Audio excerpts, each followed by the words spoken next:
Meanwhile, the Palestinian Prime Minister has condemned international hypocrisy in the wake of a deadly Israeli raid on the West Bank city of Jenin.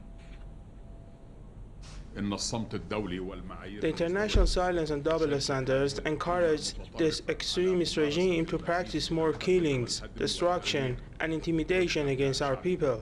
It was a bloody morning in Jenin due to the occupation army storming of the city, which continues until this moment.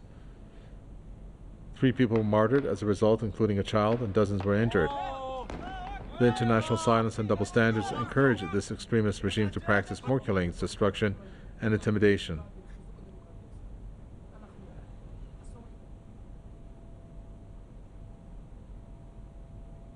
You can see the death toll has now topped 4 and 62 have been injured. We are showing that to you in the form of breaking news. Let's discuss this further with Steve Bell, activist at the Stop the War Coalition, who joins us from Coventry in the UK. Also joining us is Jenin Gaddafi, who's a coordinator at Zakzaki Foundation, who joined Zakzaki Foundation South Africa, who joins us from Cape Town. Welcome to all of you. If I may first start with you, Steve Bell. When you take a look at first of all the incident that has happened, there have been raids on a daily basis, practically in the occupied Palestinian territories and this area in particular. But this time it was different because you have the helicopter in this case who's shooting down on Palestinians from the air. You have the regime forces who are storming the Jenin area, and what's been reported to have been recurring are that the regime forces go in there and they just fire indiscriminately. And you have the development where you have the Palestinians who have resisted and have fought back using IEDs. This, I don't know, from the outside looking in, this looks like there's a war. What's your reading into it? Well, I agree that there is a process of uninterrupted escalation by the regime against the Palestinians. The number of fatalities in the West Bank this year is higher than any previous calendar year since the Second Intifada. So this is a major escalation. The regime itself is facing no restraints from its international backers, either by the United States or the European Union. So it feels it can continue to attempt to intimidate the Palestinians and achieve their silence. Of course, it is absolutely failing in this, and the emergence of young resistance units in Jenin, in Nablus and elsewhere is a demonstration that another generation of young Palestinians are coming forward to reassert their right to exist.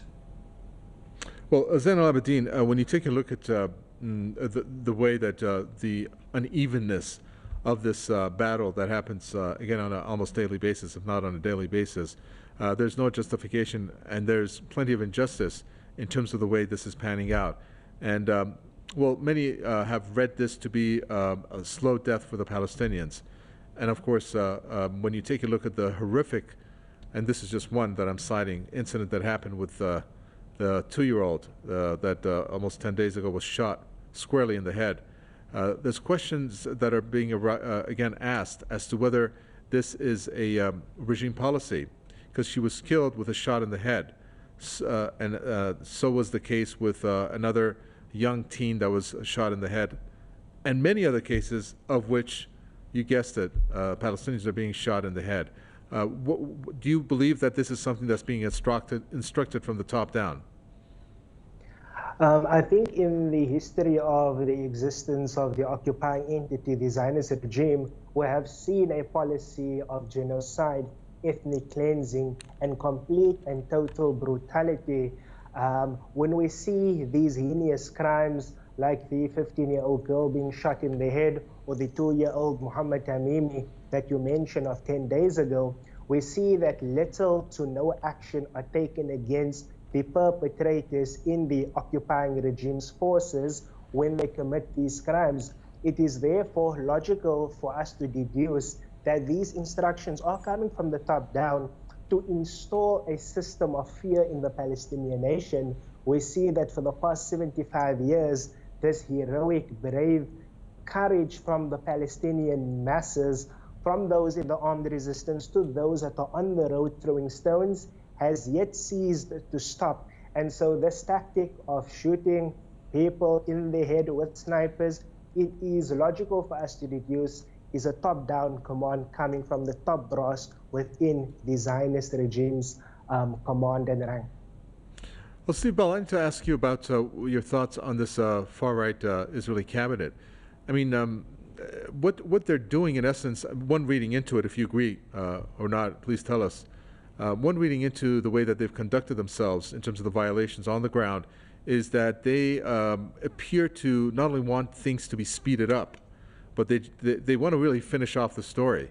The daily raids are testament to that. The statements coming out of some of these far-right ministers are also pointing to that direction. How do you evaluate the way that they are, for lack of a better word, violating Palestinians' rights? Well, I believe that the Nakba is an unfinished and ongoing process as far as the successive Israeli governments are concerned. You have, as you say, an extremely right-wing government which is defining itself by significantly accelerating the Nakba by degrees every day, pushing for larger numbers of settlements, larger numbers of demolitions. According to the UN, already over 409 Palestinian structures have been destroyed in the West Bank this year. And this is a unstable Israeli government which is taking every advantage to implement the dispossession and dispersal of the Palestinians. It is unstable, however, and this is almost a continuing constitutional crisis inside the Israeli state itself.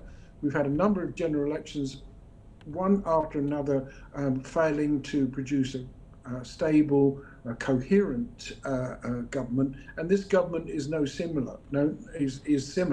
It is very aggressive, but that does not mean it will ultimately be successful. On the contrary, there's huge divisions inside Israeli society. 24 weeks of massive demonstrations, up to 500,000 people, 500,000 Israeli have been involved in those actions. And of course, the Israeli security service, including reserve forces, have been a significant part of those demonstrations. So despite the aggressiveness of the Israeli government, it is unstable, and Palestinian resistance, as determined as it is, will last longer than this government. Well, that's an interesting statement that you make there, and I'd like to get your reaction to that, Zain al-Abidin. When our guest there, Steve Bell, says that the resistance is going to last longer than they are, I'm going to get your idea on that statement and also add in the most recent Israeli regime forces military drills that were held, of which, well, one of the headlines read that they, let me read it here, focus on a multi-front war with what it termed as Middle East proxies, and it even put Iran in there. But basically, it simulated these drills as if they were attacked from all different areas by the resistance forces. So that shows the type of mindset they have, Israel has, the danger, in other words, that it feels like it is facing. Do you think that or I should ask this, where do you think the red line is going to be crossed when there would be, this would come and be a reality where Israel may get attacked severely by resistance forces from different directions? Because really the envelope is being pushed, to say the least, when it comes to the death of Palestinians. I believe with the death today, we're looking at over 160 Palestinians who have been killed, and our guest there, Steve Bell, said that that's on record for being the highest up to this point in the year. Yes, I would agree with Mr. Bell with the statement that the Palestinian resistance will outlive the current unstable government of the occupying entity. For the last 75 years, governments have come, prime ministers have come, presidents have come, they've gone, they've died, they were outlived in the occupying entity. But amongst the Palestinians, the will of resistance, the courage of the young men and women that sacrificed their lives for the defense of their nation and for their sovereignty has yet ceased to exist. From the first Palestinian factions so up until 2 years ago, with the formation of the Saif al-Quds Ghurub, where numerous of the Palestinian factions have come together in a united effort to confront the aggression of the Zionist entity. So we can see that not only has the resistance outlived the various governments of the occupying entity, but it has also recently unified so that there can be a calculated defense of the Palestinian people and very soon a calculated attack to eliminate and annihilate the Zionist regime. With regards to the statements of the occupying entity in terms of the military drills and the attack against, or at least a verbal attack against the resistance factions, including Iran. The Islamic Republic of Iran is the organic heart of the axis of resistance. As such, the Islamic Republic of Iran has become an existential threat to the existence of the occupying regime.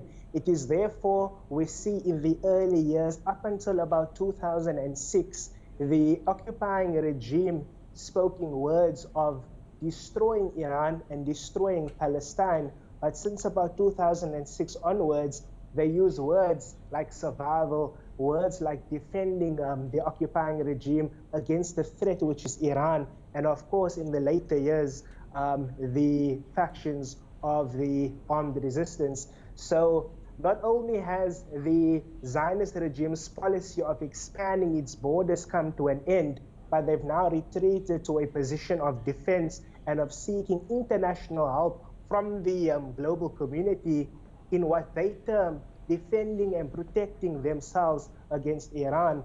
This shift in language shows the shift in policy that the occupying regime no longer can expand the borders, but also they know that their time is limited with the existence of Iran and the axis of resistance. All right, I'm going to squeeze in one more question, even though time is really up, Steve Bell, and if you can answer it quickly. You know, we keep hearing about the international community and in turn the silence. I mean, this just gets repeated to the point where it's just, it doesn't even make sense anymore to even bring it into the conversation. So I'm going to talk about the main backer of Israel, and that's the U.S. When you have the U.S. remain silent and make no motion towards any type of a peace agreement, which nobody says they're even a neutral mediator, but as soon as something happens against Israelis, whether it's in the form of soldiers or a civilian population there, then U.S. comes out and says Israel has the right to defend itself. Isn't that green light for Israel to kill more Palestinians? Oh, absolutely. It's very hard to distinguish the policy of the Biden administration from that of Trump, if you put the rhetoric aside. In terms of actual activity, they're continuing to sustain the Israeli government militarily and providing any necessarily diplomatic support for the atrocities which the Israeli government is inflicting.